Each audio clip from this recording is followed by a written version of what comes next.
నమస్తే. ఈరోజు మనం ఒక ఆసక్తికరమైన విశ్లేషణలోకి వెళ్దాం.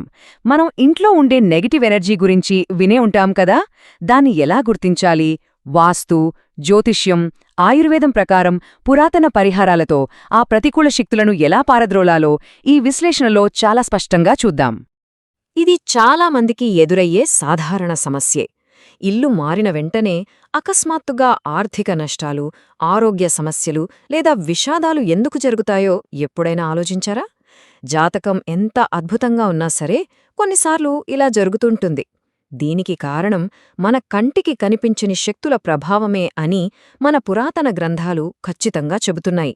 సరే, ఈ విషయాన్ని సులభంగా అర్థం చేసుకోవటానికి మనం దీన్ని 5 దశల్లో చూద్దాం.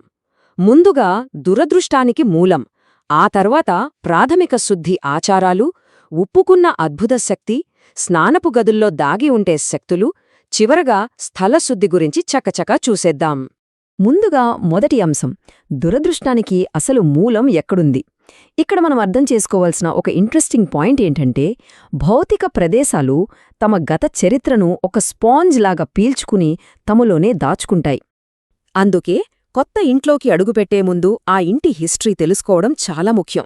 ఒక ఇల్లు 6 నెలల కంటే ఎక్కువ కాలం ఖాళీగా ఉన్నా, లేదా ఆ ప్రాంగణంలో ఏదైనా అసహజ మరణాలు జరిగినా, అది నెగటివ్ ఎనర్జీని అంటే నరఘోషను ఇట్టే ఆకర్షిస్తుందని చెబుతారు. దానికి తోడు ఆ ఇల్లు శ్మశాన వాటికలకు దగ్గరగా ఉంటే మాత్రం ఖచ్చితంగా ఈ దుష్ప్రభావాలుంటాయని గట్టిగా హెచ్చరిస్తున్నారు. మరి ఇల్లు తీసుకున్నాక పరిస్థితేంటి? అందుకే ఇప్పుడు రెండవ దశ అంటే ప్రాథమిక శుద్ధి ఆచారాల గురించి చూద్దాం.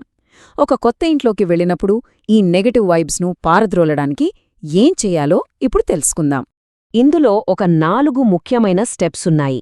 ముందుగా ఉప్పు లేదా పటిక వేసిన నీటితో నేలంతా తుడవాలి. ఆ తర్వాత ప్రతి గదిలో ధూపం వెయ్యాలి. ఇక మూడోది, వరుసగా 21 రోజులపాటు ఉదయాన్నే పసుపురంగు ఆవాలను చల్లాలి.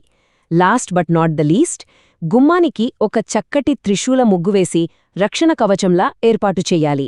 ఇక్కడ ధూపమంటే ఏదో మామూలు పొగ కాదండోయ్, అదొక పవర్ఫుల్ ఆయుర్వేదం మూలికల మిశ్రమం. ఆవు పిడక తీసుకుని దానిపైన తెల్లావాలు, పచ్చకర్పూరం, బిర్యానీ ఆకు, లవంగాలు, యాలుకలు, దాల్చిన చెక్క ఇంకా మిరియాలు వేసి కాల్చాలి. ఈ మూలికల పొగ ఇంటి మూలమూలలా స్నానపు గదులతో సహా అంతటా వ్యాపిస్తే చాలు, నెగటివ్ ఎనర్జీ అక్కడ్నుండి పరారవ్వాల్సిందే. ఇక త్రిశూల ముగ్గు విషయానికొస్తే, గుమ్మానికి పసుపు రాసి ఈ స్పెషల్ ముగ్గును గీయడం చాలా ముఖ్యం. దీన్ని సున్నం లేదా చాక్పీస్తో అస్సలు వేయకూడదు, కేవలం వరిపిండితో మాత్రమే వెయ్యాలి. ఇలా చేస్తే బయటనుండి వచ్చే నెగటివ్ శక్తులకు అది ఒక బలమైన ఆధ్యాత్మిక అడ్డంకిగా పనిచేస్తుంది. ఇక మూడవ అంశానికి వస్తే, ఉప్పుకున్న అద్భుత శక్తి. ఇది నిజంగా వినడానికి చాలా ఆసక్తికరంగా ఉంటుంది. సాధారణంగా ఉప్పు, పటిక అనగానే కేవలం వంటలకు లేదా క్లీనింగ్కి వాడతామనుకుంటాం. కానీ ఇంట్లో ఉన్న ఎనర్జీని పసిగట్టే ఒక అద్భుతమైన టూల్లాగా దీన్ని ఎలా వాడతారో ఇప్పుడు చూద్దాం. మొదటి ట్రిక్ ఏంటంటే, కిలంబావు పటికను తీసుకుని ఒక నల్లటి గుడ్డలో కానీ లేదా వెంట్రుకల తాడుతో కానీ కట్టి ఇంటి గుమ్మానికి వేలాడదీయాలి.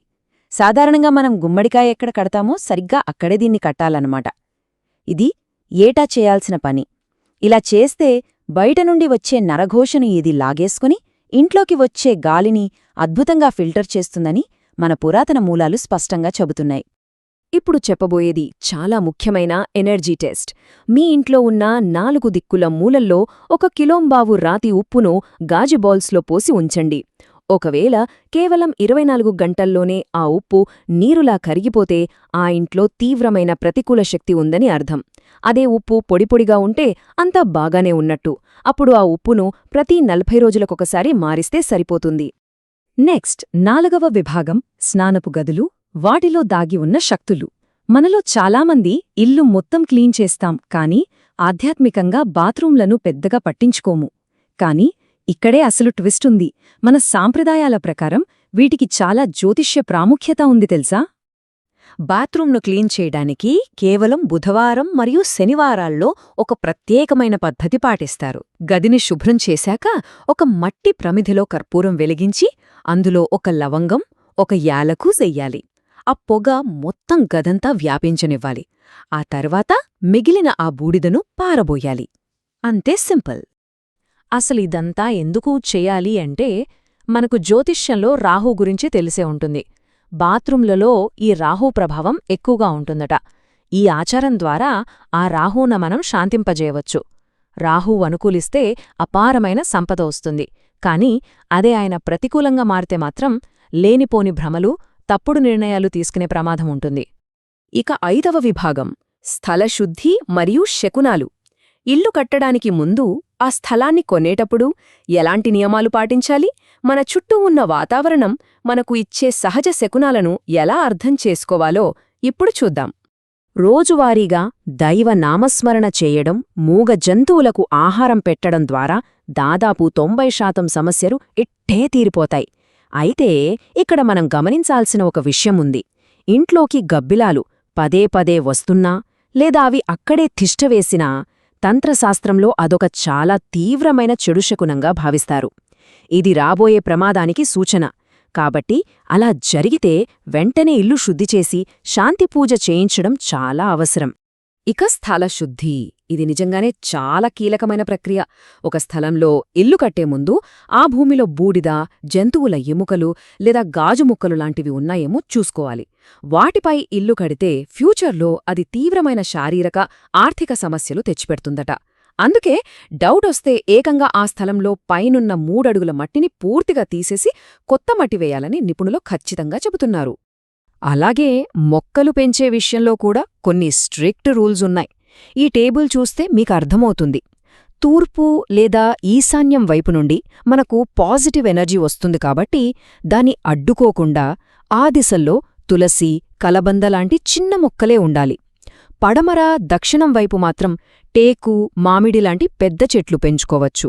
ఇక ఇంటి ప్రధాన గుమ్మానికెదురుగా ఎట్టి పరిస్థితుల్లోనూ పెద్ద చెట్లు అస్సలుండకూడదు. ఇదంతా విన్నాక మీలో చాలామందికి మేము బిజీగా ఉంటాం కదా, ఇన్ని క్రమం తప్పకుండా చెయ్యలేము అనిపించవచ్చు. దానికి కూడా ఒక పవర్ఫుల్ ఆల్టర్నేటివ్ ఉంది. కుటుంబ సభ్యుల పేర్లతో ప్రత్యేకమైన మూలికలతో తయారుచేసిన గృహ రక్షా తాయత్తును ఇంటి ప్రవేశద్వారం దగ్గర కడితే చాలు. ఈ నెగటివ్ శక్తుల నుండి అది నిరంతర రక్షణ కవచంలా పనిచేస్తుందని ఈ మూలాలు సూచిస్తున్నాయి. చూశారుగా, ఈ వాస్తు, జ్యోతిష్య పరిహారాల వెనుక ఉన్న లోతైన అర్థం తెలుసుకున్నాక ఒక విషయం స్పష్టమవుతుంది. మన ఇంటి చరిత్ర మన జీవితాలను ఎంత సైలెంట్గా ప్రభావితం చేస్తుందో కదా. ఇదంతా ఆలోచిస్తుంటే మనకు తెలియకుండానే ఇంకెలాంటి కంటికి కనిపించని శక్తులు మనతో పాటు మన ఇంట్లో నివసిస్తున్నాయో అనిపించడం లేదు?